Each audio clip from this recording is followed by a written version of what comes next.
10 minutes இருந்தால் போதும். ஒரு சூப்பரான இறால் தொக்கு ரைஸ் செஞ்சு குழந்தைங்களுக்கு லஞ்ச் பேக் பண்ணிடலாம். அதுக்கு ஃபஸ்ட்டு ஒரு கடாயில் கொஞ்சமாக எண்ணெய் விட்டுக்கிட்டு கடுகு, சோம்பு, சீரகம் போட்டு தாளிப்பு கொடுத்துட்டு நெக்ஸ்ட்டு கருவேப்பிலை சேர்த்து நல்லா கலரி விட்டுட்டு இஞ்சி பூண்டு நல்லா நசுக்கி போடுங்க. அதுதான் இந்த ரைஸ்க்கு நல்லா ஃப்ளேவர் கொடுக்கும்.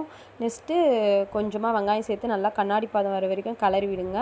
அடுத்து ஒரு கப்பு தக்காளி சேர்த்து நல்லா கலரி விட்டுட்டு கிரேவிக்கு தேவையான அளவு உப்பு சேர்த்து நல்லா கலரி விடுங்க.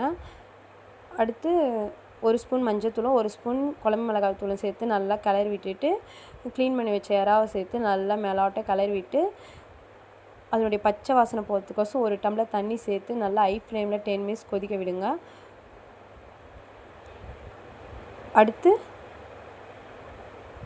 கொஞ்சமாக கொத்தமல்லி தூவி இறக்குனா சூப்பரான இறால் தொக்கு ரைஸ் ரெடி. இதில் கொஞ்சமாக சுட சோறு போட்டு கிளறி குழந்தைங்களுக்கு லஞ்ச் கூட பேக் பண்ணி கொடுக்கலாம். குழந்தைங்களாம் நல்லா லைக் பண்ணி சாப்பிடுவாங்க.